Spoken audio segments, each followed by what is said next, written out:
My name is Jane Nanchinga, and I've come to contest as a member of Parliament, Kampala Central, because of the following reasons: high taxes, poor working condition in the city.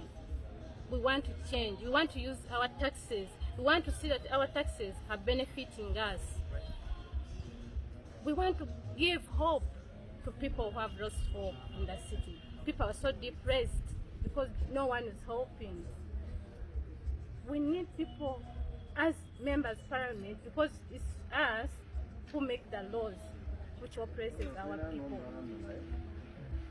We need to come out.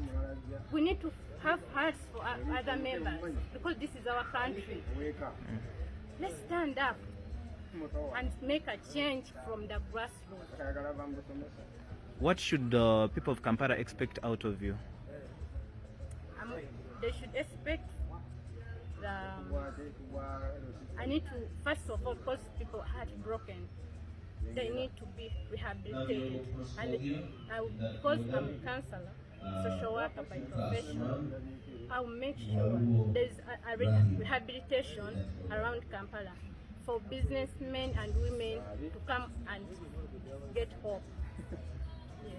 Yes. Okay. How are you ready for the race? Sorry? I'm ready because I have what it takes and I know I'm going to win. Yes. Ngenda kukola ekisoboka vidiyo eno nneme kugisekeramu. Omuteeketeeke naye amaze okuteekateeka era n'ateekerateekera gwateeseteese ajje mu Kampala Central. Omuteeketeeke gwateeseteese y'omumanyi.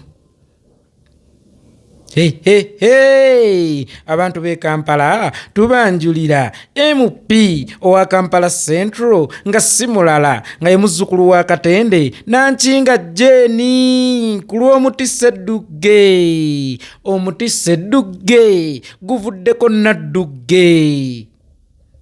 Anti ntalo za kwewa bifo, za kulonda baffe, za kuzza Buganda ku ntikko. Era Buganda mumativu ng'eyita muzzukulu wa Katende Nanchinga egenda kudda ku ntikko. Era ennyanja bw'eba eyagala kumira Buganda, bano be bamu ku bakubi b'enkasi ba Naddugge abagenda okuvvuunusa Buganda omuyaga gw'oku mazzi oguyinza okukiviirako okubbira. Wano nno wembuuliza mwono nga mwonoonye obuyambi nga Munanchinga kw'obalidde era nga kw'olaba Buganda ey'enkya.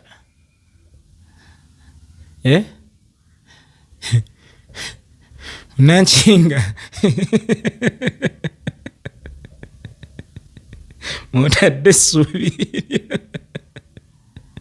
omuganda agamba nti woddiza omulalu mu kyama ng'abategeera baweddeyo.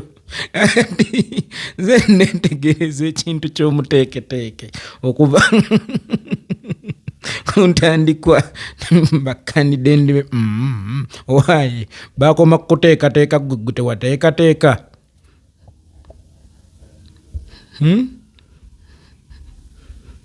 Kuba bonna abaleeteddwa omuteeketeeke batyo waliwo neyajja mu posita gye buvuddeko ssebo yagijjamu yando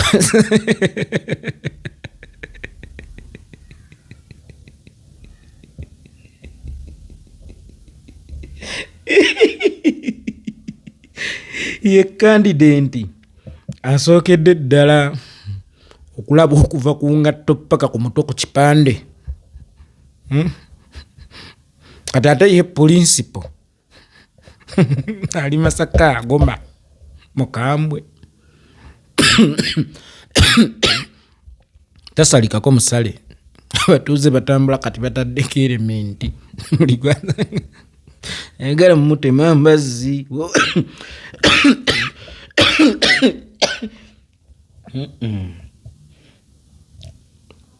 bw'oba weepanga nga bakuwaanawaana nga totya kufa saalimbira emukungwe kati byampaka kifuba ddembe kiwatu bwe biba biganya ebyeddembe kabeesibe ku ssaati n'obufumba ekikula ekyo gye buli nga sibuliimu mukwano nga buliwo lwakwetiisatiisa nga tewakyali kigambo ky'oyinza kugamba muntu n'omusigaza okuggyako okumutiisatiisa nti kakutanda ogifulume eyakwalula egenda kuba esiridde kati n'omutisa edduga akola ki waali ennaku zino e Masaka nengayi Anioni yasaba bamutwale mu kyokutaano ate ng'ebibuuzo akyayagala kukola byakyakusatu. Gwe weegomba kimu kyakubeera principal toyagala kwetikka buvunaanyizibwa bw'aba principal. Oba otuzizaayo mu keekinaana president avuganya ne constituency. Mpuuga oba otuzizaayo mu keekinaana sifiirwa ebiri ng'enkola ye South Africa ovuganyiza mu constituency. Oli eyo weefudde ekizibu abantu bakwatira mbazzi ngenda kwekola ekintu oba nja bakola ekintu ngenda kwekola ekintu oba nja bakola ekintu kati ate ne Buganda emini Kampala ku feesi eya Buganda gy'olwanirira laba goweerezaayo.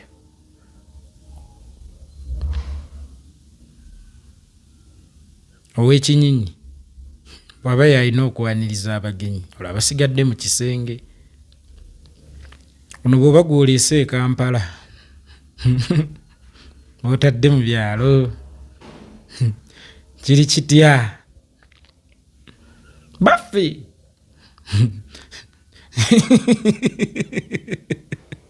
ekituufu baffe era bazzukulu ba Katende naye oyinza nakubaleka ini kyaji y'amakaago ogenze Bulaaya kulabirira baana.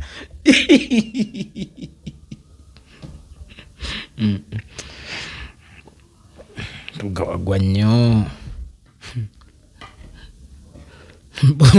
Mpuuga wagwa nnyo. Sedduge aproducinze ono omusajja oliwo olaga n'otiisatiisa. Omanyi abateeketeeke abakwata ebintu kisajja kikulu mu ngeri y'ekirowooza baano booleese kati nga ye tewasobola mumulowoozaako. Tigwendeeta ategeera atya kuba gye mutwala tugenda kwogera mu lulimi luno. Si kumutwala kujjuza bifo nga bwe mwagamba ffe tuliwo kujjuza bifo naye gw'otwala agenda ku nsonga za Buganda. Oyo yagenda ku nsonga za Buganda nnaku zaabaffe